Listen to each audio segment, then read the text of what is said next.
I was sitting in the family room, the TV humming softly, my quiet company in the stillness of evening.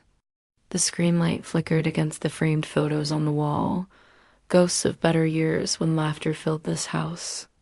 Then, without warning, Derek walked in, my son-in-law, his shoes thudding heavy against the hardwood floor. He didn't say hello. He didn't even glance my way. He just walked straight to the TV and turned it off with a cold flick of his thumb.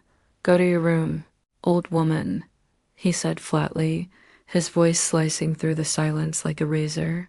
I blinked. For a second, I thought I'd misheard him. "What did you say, Derek?" I asked, keeping my tone even. Though my heart had started to hammer against my ribs, he didn't repeat himself. He didn't need to. His eyes, dark and dismissive, said everything. "You heard me," he muttered, grabbing the remote as if claiming it by birthright. "This is my house now." My daughter, Lena, stood at the hallway entrance, frozen. She looked at me the way someone looks at a breaking vase, helpless, guilty, too afraid to move before the crash. She didn't speak.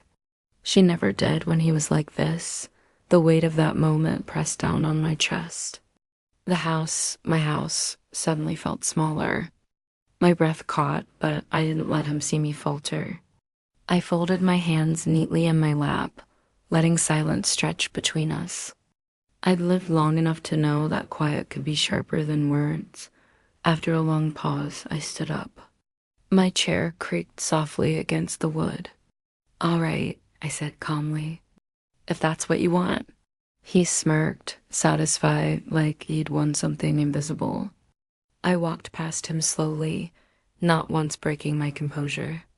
My fingers brushed the cool edge of the TV stand, the same one I polished for years while raising a daughter who now couldn't meet my eyes dot at the doorway. I turned slightly. "You don't have to raise your voice to feel like a man, Derek," I said quietly. "Turning off a television doesn't make you king of this house." His jaw tightened, but he said nothing. I saw the flicker of irritation behind his calm. That was enough. I stepped into the hallway. The old clock by the stairs ticked steadily, the only sound that dared exist between us. I could feel Lena's gaze on my back, full of apology and fear, but I didn't look back. I'd learned long ago that sometimes love meant walking away, not to punish, but to preserve what was left of your dignity dot at the front door. I slipped on my worn coat, the one with the frayed cuffs. I picked up my purse from the console table, the same one Lena and I had found years ago at a thrift store downtown. I opened the door and paused, letting the evening air brush against my face. It was cool, clean, almost kind. "I'll be going now," I said softly, more to myself than anyone else. Derek's voice carried faintly from behind me. "Good," he said. "Don't take too long." I closed the door behind me with quiet care, not slamming it, not trembling, just steady. The soft click of the latch sounded final, like a period closing the last line of a long sentence. Outside, the sky stretched wide and gray over Atlanta. The air smelled of rain and exhaust and change. I stood there for a moment on the porch, breathing in the freedom of cold air and distance. Then I walked down the steps, my heels tapping against the stone, each step erasing a little of the humiliation still clinging to my chest dot by the time I reached the gate. I felt lighter, not happy, but certain. I closed it behind me gently, the metal latch echoing in the dusk. The wind moved through the trees, whispering the kind of truth no one inside that house would ever hear dot, and though the evening was sharp with chill, I wasn't cold. Not anymore. I exhaled slowly, the night air cool against my throat. I locked the front gate from the outside, the iron clinking softly like punctuation at the end of everything I'd just endured. My steps carried me down to Auburn Avenue, the city lights stretching like a second horizon. A yellow cab slowed beside me, tires hissing on wet asphalt. "Where to, ma'am?" The driver called through the half-rolled window. "Grand Hyatt, Midtown," I answered, sliding in and shutting the door behind me. The seat smelled faintly of peppermint gum and worn leather. He glanced at me in the mirror. An older woman alone at this hour, but didn't ask questions. The hum of the city filled the silence between us. Neon signs blurred into streaks of red and blue as we drove past diners and storefronts, just locking up for the night. Somewhere, a train horn echoed through the fog, long and low. When we stopped beneath the hotel's awning, the valet stepped forward immediately. I handed the driver a folded bill, met his eyes, and said, "Keep the change." He nodded once, understanding that gratitude sometimes travels better without words. Inside, the lobby glowed golden marble floors, soft jazz drifting from hidden speakers. The faint clink of glasses from the bar. I crossed to the front desk, the click of my heels measured and deliberate. "Reservation for Lena Jeffries," I said, using the name I booked under days ago. A plan laid quietly while everyone else in that house believed I'd lost my edge. The clerk checked her screen, smiled politely, and handed over a key card. "Welcome back, Miss Jeffries, Suite 714. Thank you." I signed, tucked the card into my purse, and rode the elevator upward.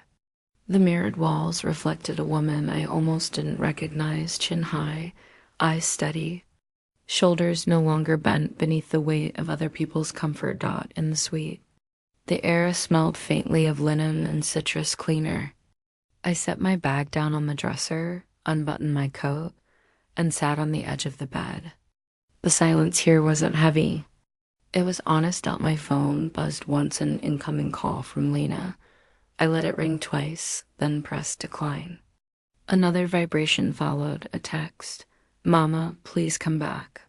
He didn't mean it. I read it twice, then powered the phone off. Peace has a price, and sometimes it's the sound of your own child begging you to tolerate disrespect again. I opened the bedside drawer, pulled out the folded newspaper I'd tucked there earlier, and smoothed its edges. A business card slipped out, Roman Banks, attorney at law. The silver embossing caught the lamplight. We'd met last week quietly in his office near Peachtree. I'd explained everything, how the deed was still in my name, how the bills all ran through my account, how Derek had been calling himself the man of the house for years while using my roof and my patients like inherited property. Roman had listened carefully, eyes sharp behind his glasses. "Miss Jeffries," he'd said then, "if you truly want peace, you'll need more than distance. You'll need boundaries in writing." Now, alone in the quiet of the Hyatt, I unfolded the letter he'd prepared, a simple, precise document stating the termination of gratuitous use of property. It was not anger on paper. It was freedom inked in legal terms. I traced the signature line with my fingertip, not signing yet, just feeling the authority waiting there. The pen lay beside it, smooth and heavy, the kind of pen that makes decisions official. I smiled faintly. "Ramon," I whispered to the empty room, "for the first time in years, I'm completely sane." Then I folded the papers neatly, slid them back into the envelope, and placed it atop the nightstand. Tomorrow, he would deliver copies to Derek and Lena. Tonight, I would sleep without anyone turning off my light. The fewer screams, the better. That's what I thought as I pressed the red button on my phone and ended the call. Silence returned instantly, the kind of silence that hums, almost peaceful. It wrapped around me like a thin blanket as I sat back in the Hyatt suite, the city glowing faintly through the window. For a moment, I just stared at the screen, my daughter's name still faintly visible before it faded away. I loved her, but love had begun to sound too much like apology. I'd apologized for years. For her choices, for her marriage, for her silence. I set the phone face down and exhaled. The small red button might as well have been a lever. With one tap, I'd finally flipped off the switch that powered everyone else's comfort. I looked around the room, my eyes catching on the folded stack of hotel towels, the neatly lined toiletries, the robe hanging in the closet. All simple, ordinary things. But they were mine, chosen by me, untouched by anyone's entitlement. My suitcase sat open on the bench near the window. I unzipped it fully and began sorting my things, the few that mattered. Every motion felt deliberate. My mind was clear, focused, sharper than it had been in years. I took out the clothes I'd worn earlier and folded them into a tidy pile. The sound of fabric brushing against fabric was steady, rhythmic, a small, private metronome. It reminded me of Control Dot from the dresser. I retrieved the folder Ramon had given me. Inside were more than just papers. They were tools. One by one, I reviewed the checklist he'd written out in clean. Block letters 1, change locks. 2, terminate. All utilities connected to your account. 3, freeze. Joint credit card. 4, close home internet and cable. Subscriptions. 5, redirect. Correspondence to new address. I smiled faintly. Rameng didn't believe in hesitation. He believed in order. I appreciated that. I opened my laptop, logged into my utility provider site, and began with the gas bill. A few clicks, a password reset, a confirmation email, done. Then came the electric. Then the internet, the cable, the landline that nobody even used anymore. Each time I hit cancel service, I imagined another string being cut. One less cord tying me to people who'd forgotten who owned the house they lived in. By the time I reached the bank portal, my pulse had steadied into something almost calm. I clicked into my accounts and selected the household card, the one I'd given Lena years ago for emergencies. She'd used it for groceries once. Then Derek had started using it for dinners, sneakers, streaming subscriptions, and finally, his work laptop.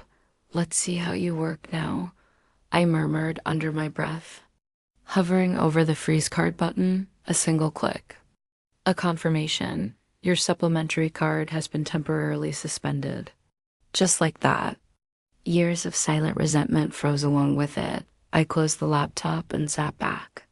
The faint hum of the air conditioner whispering over the carpet. For the first time, I didn't feel guilt sitting in a room alone. I felt ownership of myself, of my decisions, of my peace. The sky outside was turning soft gray, a hint of dawn pushing through the skyline. I hadn't realized it was that late, or early. I walked to the bathroom, turned on the light, and looked at myself in the mirror. No mascara smudges, no tears. Just me calm, alert, awake. I touched the edge of the sink and whispered, "This is what freedom sounds like."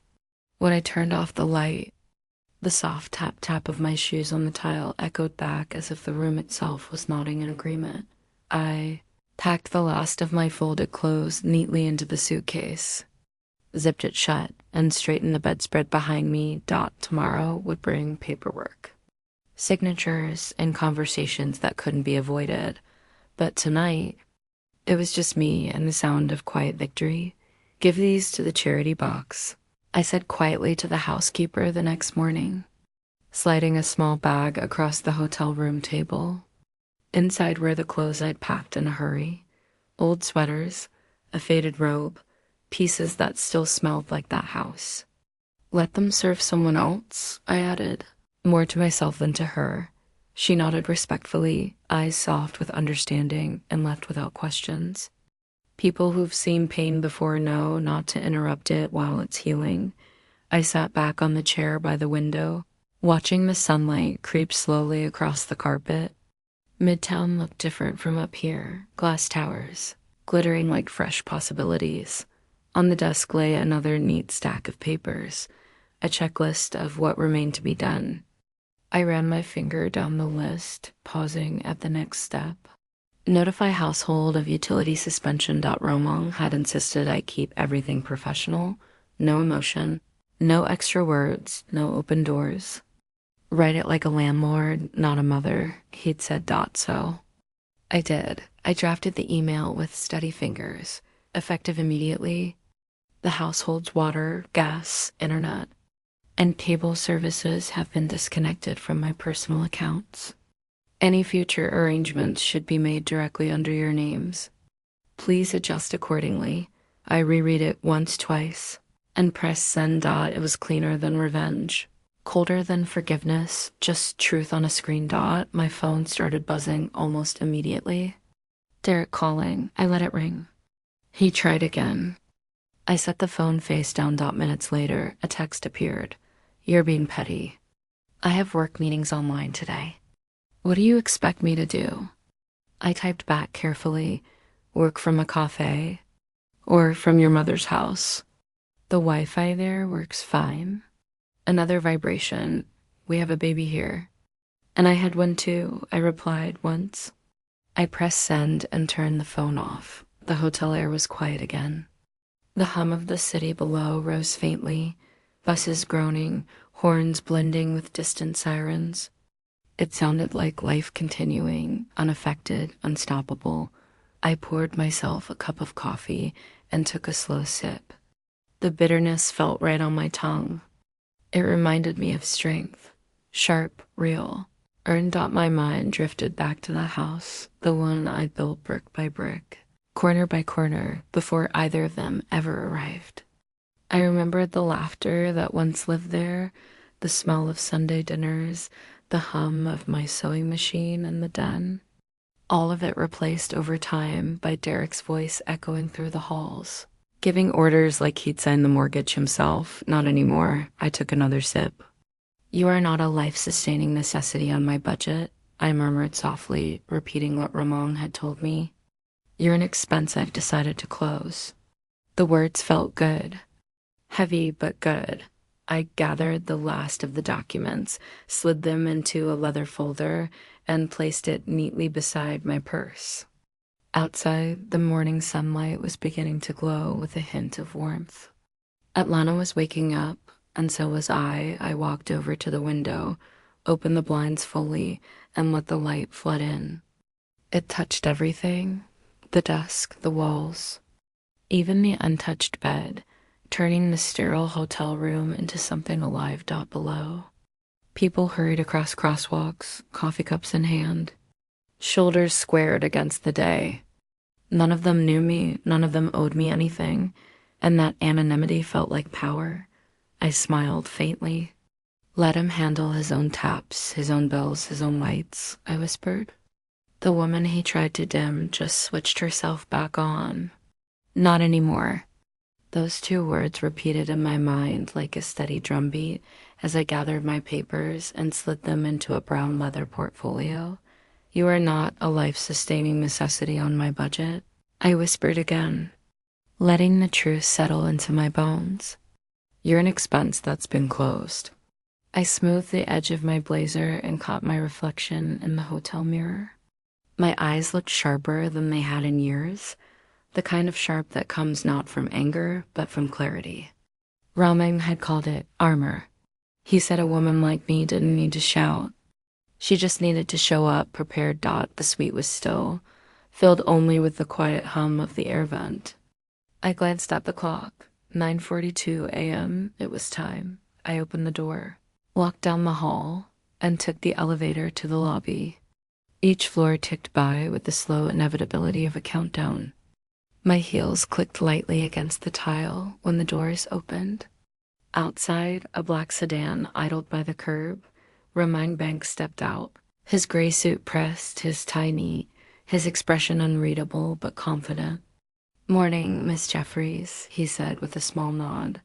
Morning, Romain, I replied, slipping into the back seat. The air inside smelled faintly of leather and coffee. As we drove, he handed me a folder. Final copies, he said.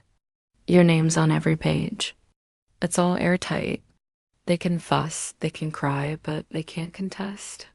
I opened it and scanned the top sheet. It read, Notice of termination of gratuitous use of property issued by owner.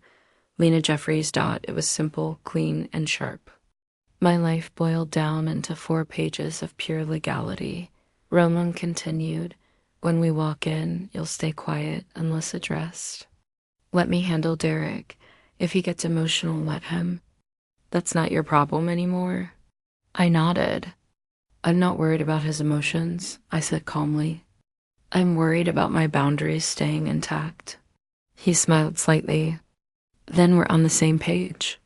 The sedan turned onto Peachtree Street, weaving through morning traffic. The city shimmered in sunlight, buildings catching gold across their windows.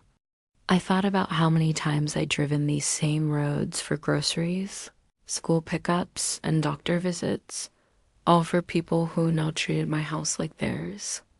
That era had ended quietly last night. With a single click on a bank website and a few typed words in an email, we pulled into the parking garage of a low-rise office building with glass doors that reflected the city skyline. A brass plaque read, "Banks and Sterling LP Attorneys at Law." Inside. The air smelled faintly of paper and peppermint. A young paralegal greeted us and led us down, a hall lined with framed degrees and muted art. At the end was a glass conference room. Sunlight poured across the long oak table, illuminating the polished surface like a stage. "This is where we'll meet," Ramon said. He placed the folder at the head of the table, aligning it perfectly with the edge. "They'll be here any minute. You sit there." I took my seat.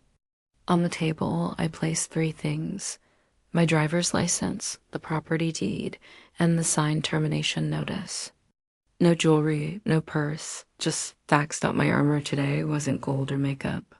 It was a beige blazer, a steady gaze, and documents that spoke louder than any argument I'd ever made. Roman checked his watch. 9:58. From the hallway, we heard footsteps, the uneven rhythm of Derek's impatient stride and Lena's hesitant ones. The paralegal poked her head through the door. "They're here." "Let them in," Ramon said, his tone even. Derek stumbled in first, sunglasses pushed up on his head, trying too hard to look composed. Lena followed, her eyes darting between me and the lawyer. He didn't greet me. That was fine. I wasn't here for warmth. I sat upright, calm, quiet, the way Romang had told me to, and waited for the law to do what love had failed to. I'm not here for pleasantries. Derek snapped the moment he sat down, dragging a chair noisily across the hardwood floor. His voice was loud, impatient, brittle, the kind of tone men use when they're scared to sound small.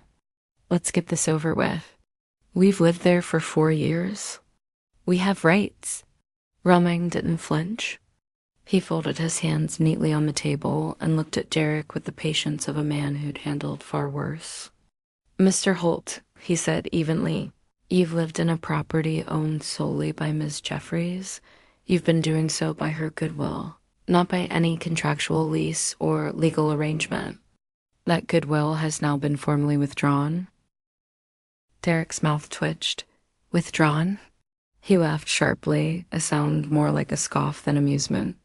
"You make it sound like she's canceling a subscription." Roman leaned slightly forward, his tone steady. "In effect, she is."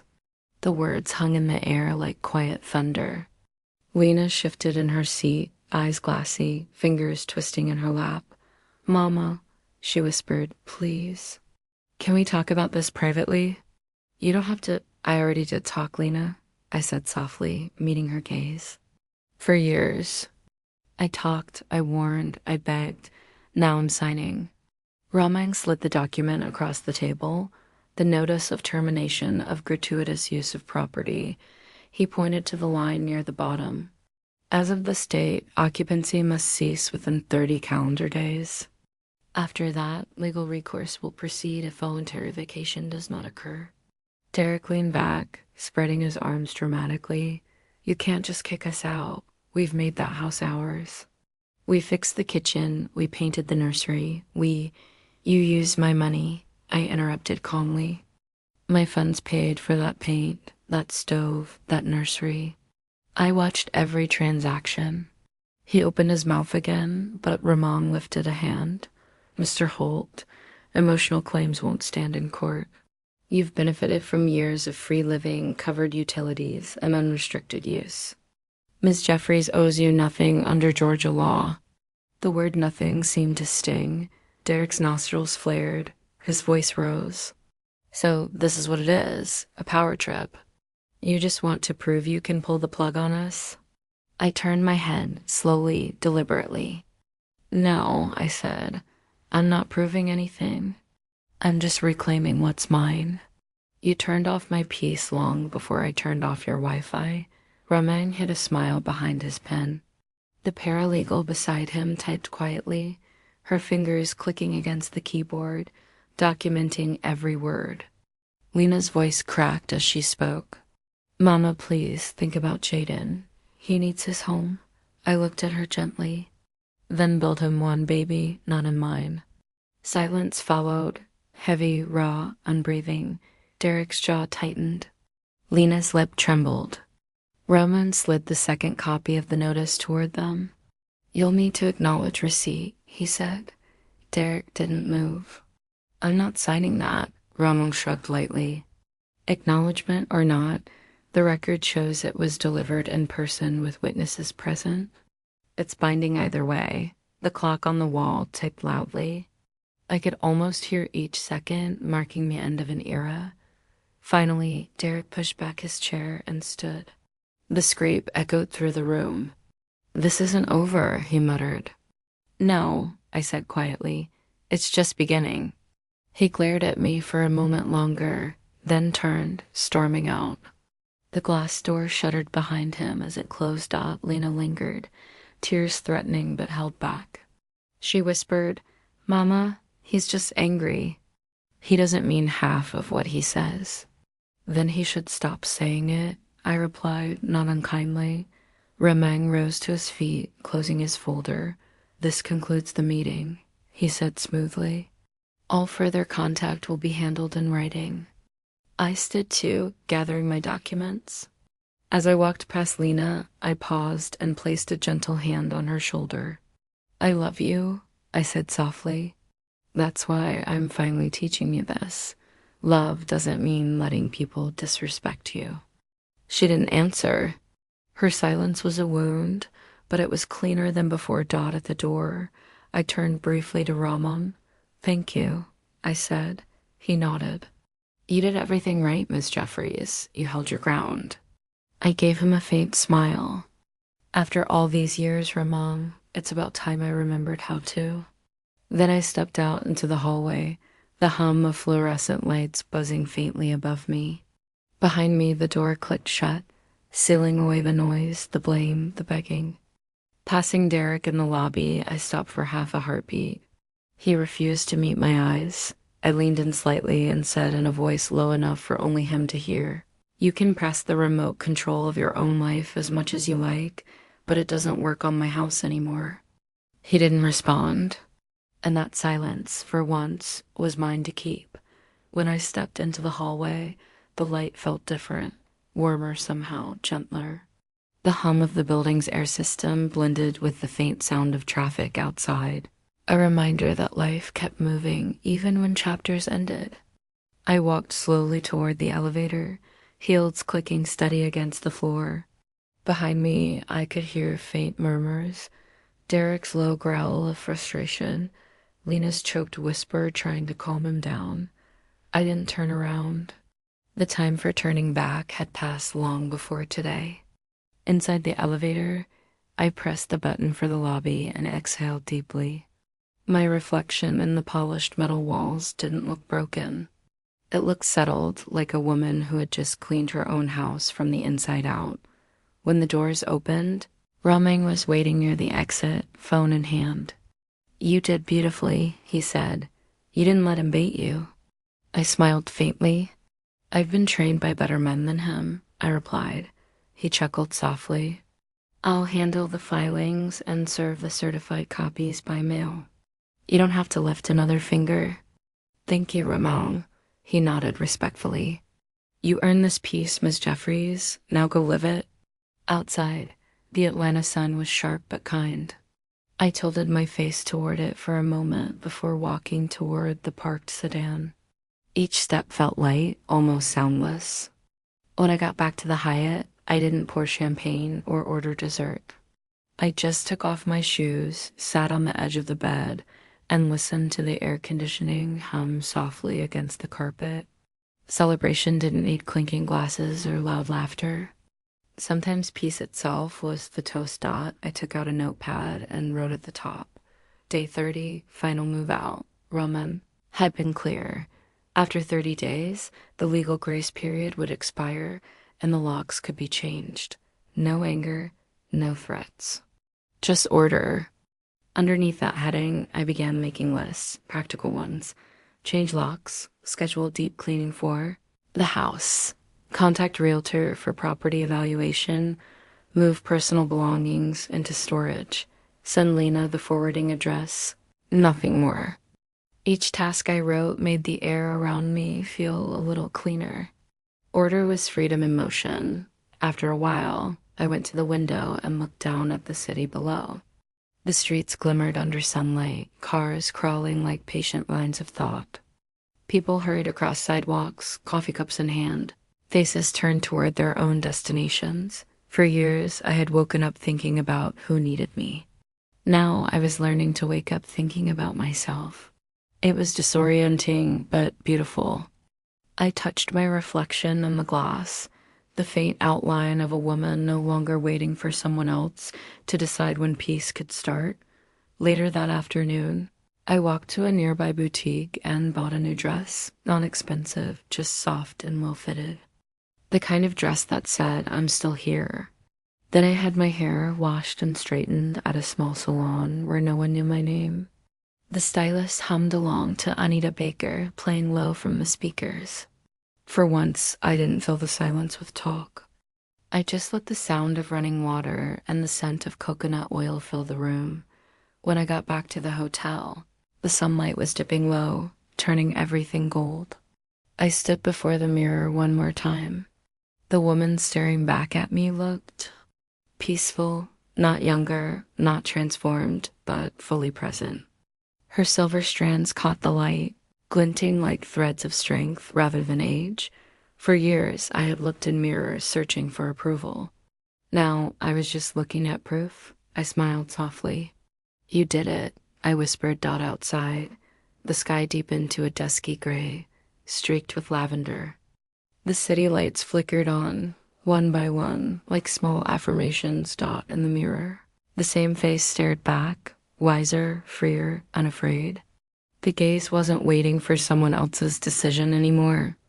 It was the gaze of a woman with her own keys in her pocket. It was the gaze of a woman with her own keys in her pocket. A week later, at an intersection on Edgewood Avenue, I stood at a red light and smiled without realizing it. The morning air was warm and soft, smelling faintly of magnolia and exhaust. I was wearing the new dress I'd bought after the hearing, pale peach, simple, elegant. It moved gently around my knees as the breeze passed through. The city around me felt new. Not because Atlanta had changed, but because I had. The same buildings looked brighter, the same sidewalks wider. Freedom, I'd learned, wasn't loud. It was steady, like breathing without effort. When the light turned green, I crossed the street and walked toward the small coffee shop Roman had recommended. I ordered a cup to go, black, no sugar, and sat by the window while I waited. The young barista smiled and said, "You look like you just won something." "Maybe I did," I said, and meant a Dot. By the afternoon, I was back at the Hyatt, my suitcase neatly packed for the last time. On the desk sat a single envelope. The final letter from Raman confirming that Derek and Lena had vacated the property without incident. 30 days, right on schedule. He'd written one simple line at the end. "You handled this with grace. Proud to represent you." I smiled and folded the letter carefully, tucking it into my bag. Then I slipped on my blazer, picked up my purse, and looked around the suite that had carried me through transformation. The bed was made, the floor spotless, the scent of citrus cleaner lingering faintly in the air. Everything was in order, exactly how I liked it. "Time to go home," I whispered. The car Romain sent arrived right on time. a silver sedan with smooth leather seats and gospel playing quietly on the radio. As we pulled onto the highway, the skyline shimmered behind me, sunlight bouncing off glass like farewell. When we reached my neighborhood, my heart beat steady, not anxious, not sad, just alive. The house looked the same from the outside, with its pale brick walls and small porch, but the energy had shifted. It was no longer heavy with resentment. It was quiet, free. I stepped out of the car, heels sinking slightly into the driveway gravel. The front door stood open. The locksmith had just finished changing the locks and nodded as he passed me on the sidewalk. "All set, Miss Jeffries," he said, tipping his cap. "Thank you, baby," I replied with a smile. Inside, the house smelled faintly of lemon polish and fresh paint. The hum of the refrigerator was the only sound. I walked through each room slowly, fingertips brushing over tabletops, door frames, memories. The silence wasn't empty. It was peaceful, restored. In the living room, sunlight streamed across the hardwood floors. The couch was gone. Most of their furniture had been taken. But the bones of the home, the walls, the windows, the soul remained mine. I stood there for a long moment, then walked into the kitchen. The counters gleamed. The cabinets, finally cleared of clutter, seemed to breathe again. I opened one drawer and found, tucked in the corner, the old house keys Derek used to toss carelessly onto the counter.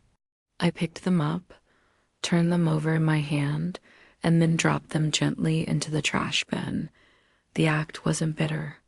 It was symbolic, a soft burial for everything that had overstayed its welcome. Later, the doorbell rang. When I opened it, Lena stood there, eyes swollen from crying, but posture upright. She looked like a woman trying to balance remorse with pride. "Mama," she said softly. "Lena." She hesitated, then stepped forward. "I just came to say, we moved out. The truck's gone. We're staying with his folks for now." I nodded. "Good, that's responsible."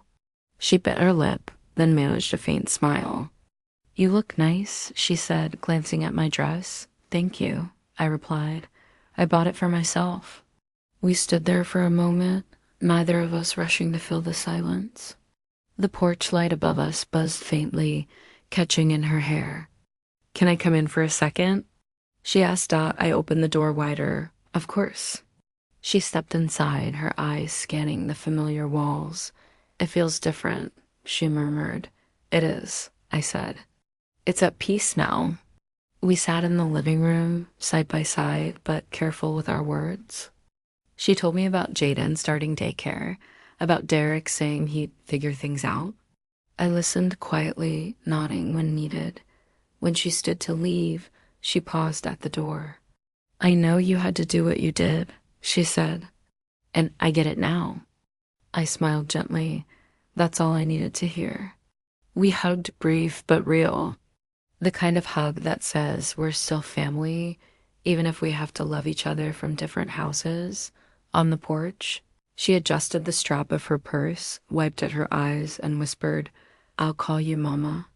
"You do that," I said. As she walked toward the gate, her steps were steady, her back straight. The afternoon light wrapped around her like soft forgiveness. When she disappeared down the street, I closed the door slowly, leaned my back against it, and let the silence settle. This was home again. My home. Lena walked straight down the path without looking back. Her pace was steady, her shoulders squared, the walk of a woman who finally understood something. Even if it hurt, I watched her until she disappeared beyond the gate, then closed the door quietly behind me. The house was hushed, but not lonely. The air carried the faint scent of lemon and wood polish. It felt lived in again, not by others, but by me. I drifted into the family room, the same space where it had all started. The afternoon sun stretched across the floor in soft stripes, warming the rug and my bare feet.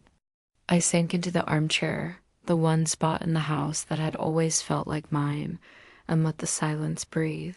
On the coffee table sat my planner, Open to the page marked Wednesday minus 4 p.m. That was my new ritual. Every Wednesday at 4, I'd sit here and take stock, not of bills or chores, but of boundaries. I reached for the thick folder beside it, my will, neatly organized with Roman's help. He'd insisted we finalize it now, while the air was clear and my mind was sharp. The first time he suggested it, I laughed. You want me to think about dying after I just learned to live again? He'd smiled. That's exactly when to do it. Now, as I reread the pages, I understood what he meant. Writing a will wasn't about death, it was about control. It was the right to decide what happens to your peace after you're gone. I adjusted my glasses and read each clause slowly. The house would remain in my name, held in trust for my grandson Jaden when he turned 25. All savings accounts and insurance benefits would be split evenly, no arguments, no loopholes, and one final note, handwritten in my own script. This house is not to be sold while love still lives within it. I smiled faintly at that line. It wasn't legal language, but it was mine. As I sat there. The phone rang, the old landline I'd reactivated only for Ramen and family. I let it ring twice before answering. Hey, Mama, Lena's voice said on the other end, soft but clear. Hey, baby, you sound tired. I am, but better tired than bitter, I chuckled. That's wisdom talking. There was a pause. Then she said, I've been thinking about what you told me, about love and boundaries. And what did you figure out? I asked. That maybe I kept waiting for you to fix things I was supposed to fix myself. She said quietly, you always said yes to keep peace, and I learned to expect that yes. I didn't realize how heavy that made you carry it. Her honesty hit me deep. I stared out the window where the last light of evening was painting the porch gold.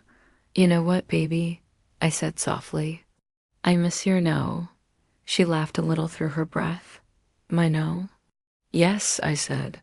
I spent half my life learning how to give you yes. The rest of it I'm spending learning how to give you no, and mean it. For a moment, neither of us spoke. The line hummed between us like a small heartbeat, steady and alive. Finally, Lena said, you know what, Mama? I miss your no too. I guess that's how I knew it mattered. I smiled into the phone. Boundaries don't mean distance, Lena. They mean respect. I still love you. I'm just loving you from the right size of space now. Her voice wavered, but not from pain this time. I understand, and I love you for it.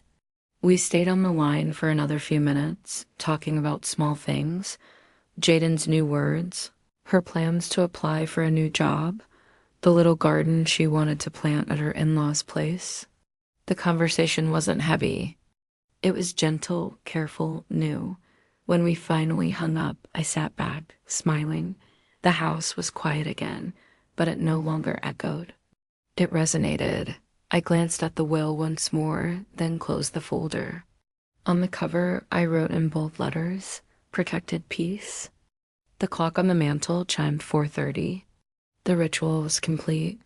I rose from the chair, stretched, and looked around the family room, the walls warm in the sunset, the hardwood gleaming. Everything was finally in balance. For the first time in years, I wasn't waiting for anyone to come home. I already was home, and now, I said softly to the empty room, I'm learning your second word. I smiled to myself, touching the side of the armchair like an old friend. The no, I whispered, isn't about offense. It's about boundaries. For years, I'd been the woman who said yes, yes to keeping peace, yes to silence, yes to discomfort if it meant someone else could breathe easier. But I'd learned that constant yeses drain you until you forget how to hear your own voice. Now, the word no didn't sound like rebellion. It sounded like rest. I rose from the chair and walked to the window. Evening light spilled across the living room, painting everything honey gold. Outside, kids were playing on the sidewalk. A jump rope slapping the pavement, laughter ringing through the air. Life ordinary and unstoppable, The old TV remote still sat on the side table, right where Derek used to leave it. I picked it up slowly, turning it in my hand. The plastic was smooth, familiar, but no longer sacred. For years, that little device had been his scepter. The way he'd switch channels mid-conversation, change the volume while I spoke, assert control with a flick of his thumb. Now it was just an object, powerless without the man who believed it gave him power. I pressed a random button, the screen. Across the room flickered to life, showing a quiet talk show rerun. The volume was soft, calm, peaceful. I smiled faintly and set the remote back down. For a long moment, I stood there in the stillness, feeling the rhythm of my own heartbeat fill the space. The house didn't hum with tension anymore. It breathed. This place had seen everything. My joy, my exhaustion, my sacrifices, my silence. Now it was seeing my peace dot every wall, every window. Every inch of this house finally belonged to me again, not because the law said so, but because my spirit did. I walked toward the hallway mirror. My reflection met me halfway. Same woman, different light. There were faint lines near my eyes now, but they didn't speak of age. They spoke of lessons, of patience, of liberation earned the slow, hard way. "Look at you," I whispered, still standing, still shining. Somewhere deep inside, a quiet laughter bubbled up, not bitter, not triumphant, just warm. Freedom wasn't loud. It was steady. It was waking up and realizing no one could turn off your peace anymore. I reached for the small notebook on the console table and opened it to a blank page. At the top, I wrote 3 words in careful cursive. "I am enough." Then I closed it, tucked it neatly beside the lamp, and turned off the light. The room fell into soft dusk. Through the open window, the smell of night jasmine drifted in. Somewhere down the street, a neighbor's radio played faintly, an old all-green song. Sweet and familiar, I sank into the couch, the same spot that once held arguments and tears. Tonight, it held peace. The glow from the muted TV lit the walls in soft color. On the screen, a narrator's voice spoke gently. "I share new life stories for you every single day. And now, 2 of my most popular stories will pop up on the screen so you can choose what to watch." I chuckled, that automated YouTube message. Always suggesting what's next. But for once, I didn't need suggestions. I already knew what came next. I reached for the remote again, turned off the TV, and let the quiet settle, thick, calm, whole. This time, silence wasn't loneliness. It was ownership. It was peace. It was mine.